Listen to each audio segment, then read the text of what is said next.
మన అల్లు అర్జున్ గారిని వేదిక మీదకు ఆహ్వానించేటువంటి ముందు తెలుగు సినిమా చరిత్రని తిరగరాస్తూ 69 సంవత్సరాల తర్వాత నేషనల్ అవార్డుని అందుకున్నటువంటి హీరోగా అడుగడుగున తన స్టెప్ వేసిన, అలాగే ఒక మేనరిజం తీసుకొచ్చిన, కేవలం మన తెలుగు రాష్ట్రాలకి మాత్రం పరిమితం కాకుండా ఒక పాన్ ఇండియన్ స్టార్గా, గ్లోబల్ స్టార్గా, ఒక ఐకన్ స్టార్గా ట్రేడ్ మార్క్ ని సంపాదించుకున్నటువంటి మన ఐకన్ స్టార్ అల్లు అర్జున్ గారి గురించి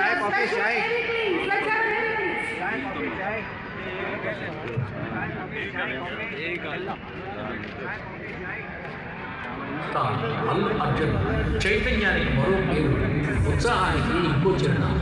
ఈరోజు అల్లు అర్జున్ తెలుగు సినిమా అగ్ర హీరోల్లో ఒకరు. ఆయన ప్రముఖ నిర్మాత అల్లు అరవింద్ కుమార్, హాస్య నట దిగ్గజం పద్మశ్రీ అల్లు రామలింగయ్య గారి మనవడు, మెగాస్టార్ చిరంజీవి గారి మేనర్. తనదైన ప్రత్యేక నృత్యాభినవేశంతో తొలుత తెలుగు ప్రేక్షకుల మనసు దోచుకున్న అల్లు అర్జున్ ఆ తర్వాత కాలంలో ఒక గొప్ప నటుడిగా రూపాంతరం చెందాడు. గంగోత్రితో హీరోగా సినీ రంగ ప్రవేశం చేసిన ఆర్య సినిమాతో యువ ప్రేక్షకులను ఆకట్టుకుని అంచెలంచెలుగా ఆయన ఎదిగాడు. వైవిధ్యభరితమైన సినిమాలను ఎంచుకుంటూ అల్లు అర్జున్ తెలుగులోనే కాకుండా కన్నడ, మలయాళ భాషల్లో కూడా ఎంతో ప్రాచుర్యం పొందాడు. ఇప్పటికీ ఆయన సినిమాలన్నీ మలయాళ భాషలోకి అనువదించబడి తెలుగు సినిమాకి సమాంతరంగా విడుదలవుతూ ఉండడం ఒక విశేషం. అల్లు అర్జున్ పేరు అక్కడ మల్లు అర్జున్గా మారిపోయింది.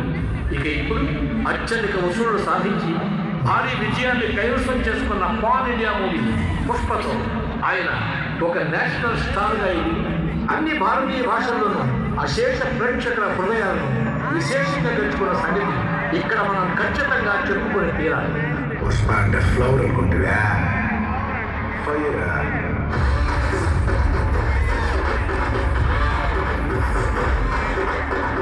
అంతేకాదు, ఈ చిత్రంలోని నటనకు ఆయన 69వ జాతీయ చలనచిత్ర అవార్డ్స్ కమిటీ ఎంపికలో నిలిచి ఉత్తమ నటుడిగా నేషనల్ అవార్డును కూడా గెలుచుకున్నాడు. తెలుగు సినిమా రంగం నుండి జాతీయ ఉత్తమ నటుడు అవార్డును సాధించిన మొట్టమొదటి తెలుగు హీరో అల్లు అర్జున్. ఇది మనకి ఎంతో గర్వకారణమైన చరిత్ర. ఇకపోతే ఆయన ఆంధ్రప్రదేశ్ ప్రభుత్వం వారి 3 నంది పురస్కారాలు, పలు ఫిల్మ్ఫేర్ అవార్డులు, సైమా అవార్డులు వరించిన సంగతి ఇక్కడ మనం చెప్పుకోవడం మర్చిపోకూడదు. బన్నీ, వేదం, దేశములు, హ్యాపీ, పరుగు, రేసుగుర్రం, సరైనవారు ఇలా విభిన్నమైన చిత్రాలను అందిస్తూ తల్లి తాను అత్యుత్తమ నటుడిగా, స్టార్గా ఆవిష్కరించుకుంటున్న నిత్య కృషి వరకు మన Allu Arjun. Stylish star, icon star అన్న బిరుదులతో యువతను విశేషంగా ఆకట్టుకున్న అల్లు అర్జున్ నటుడుగానే కాదు, మనిషిగా కూడా గొప్ప మనసున్నవాడు. ఉన్నతమైన వ్యక్తిత్వంతో శోభిల్లి అరుదైన హీరో. తెలుగు సినిమా పరిశ్రమలో ప్రతి ఒక్కరిని ఆప్యాయంగా పలకరిస్తూ, ఆత్మీయతను చిరకరిస్తూ, ప్రేమను ప్రేమగా పంచే అమృత హృదయుడు అల్లు అర్జున్. దర్శకుడంటే ఆయనకు విపరీతమైన ప్రేమ. వారి పట్ల అల్లు అర్జున్కున్న వినమ్రత అంతా ఇంత కాదు. అందుకే మన డైరెక్టర్స్ డే మహోత్సవానికి మన ఆత్మీయ అతిథిగా ఈ రోజున ఆయన ఇక్కడికి వచ్చేశారు. వారికి ఇదే మా హృదయపూర్వక ఆహ్వానం. ఇట్లు తెలుగు చలనచిత్ర దర్శకుల సంఘం.